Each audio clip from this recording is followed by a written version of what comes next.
What if I told you that the biggest battles in football aren't fought on the pitch? They're fought behind closed doors, inside luxury hotels, corporate boardrooms, and billion-dollar meetings where fans are never invited.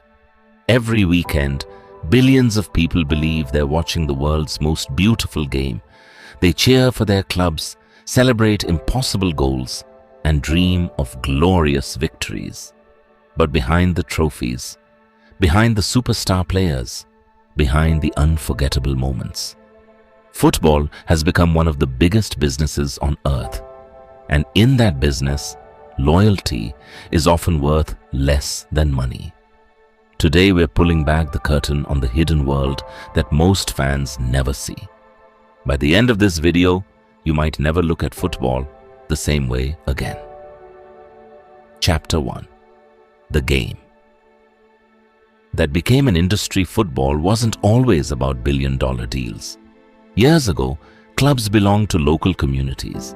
Players stayed with one team for years because they loved the badge, not because someone offered them a bigger paycheck. Fans knew every player personally. Winning meant pride. Losing meant heartbreak. Money existed, but it wasn't the center of everything. Then television changed everything. Broadcasters realized football wasn't just a sport, it was entertainment. Millions became billions. Television rights exploded in value. Sponsors rushed in. Shirt deals became worth hundreds of millions. Suddenly, football wasn't simply about scoring goals. It had become one of the most profitable entertainment industries in the world.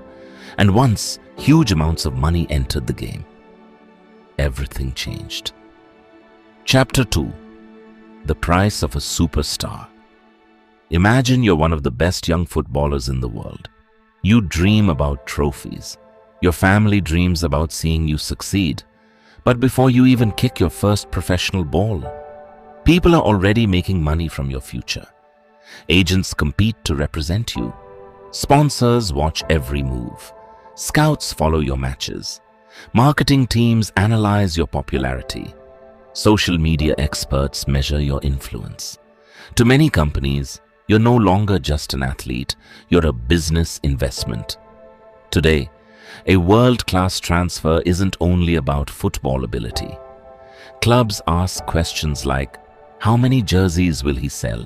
How many followers does he have? Will he attract sponsors? Can he increase TV ratings? Will fans buy tickets because of him? Sometimes, the player isn't just the product, his image is, and that changes everything. Chapter 3.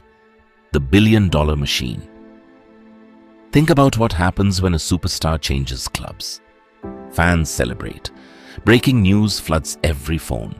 But behind that announcement, months of secret negotiations have already taken place.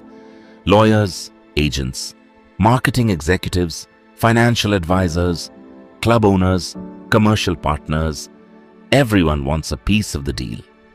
One transfer can generate millions in commissions, sponsorships, merchandise, and broadcasting attention. The transfer fee is only the beginning. The real business starts after the player signs the contract.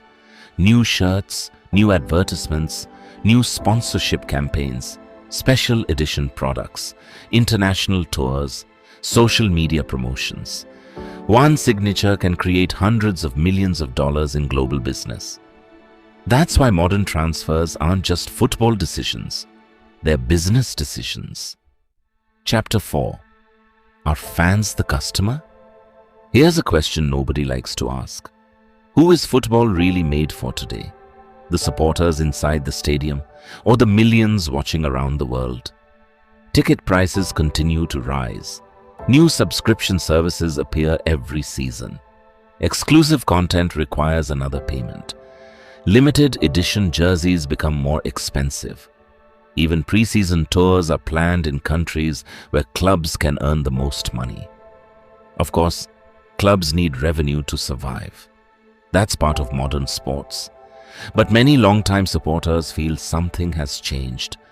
They believe football has become less about local communities and more about global markets. Whether that's completely true or not is something every fan has to decide for themselves. Chapter 5. The power behind the badge. Most fans recognize the club crest. They know the captain, they know the coach, but very few know the people making the biggest decisions. Owners, investors, corporate executives, board members. These are often the people deciding the future of a football club. Should a star player be sold? Should ticket prices increase? Should the club travel overseas? Should the academy receive funding? Should the manager stay or leave? Sometimes, football decisions aren't made because they're best for the team. They're made because they're best for the business. And that's where football becomes far more complicated than 90 minutes on a pitch. But everything we've talked about so far is only the surface. Because the biggest money in football isn't made through ticket sales, or television rights, or even superstar transfers. It's made in a hidden system that controls clubs, players, and billions of dollars across the world. And once you understand how that system works, you'll realize why modern football may never be the same again.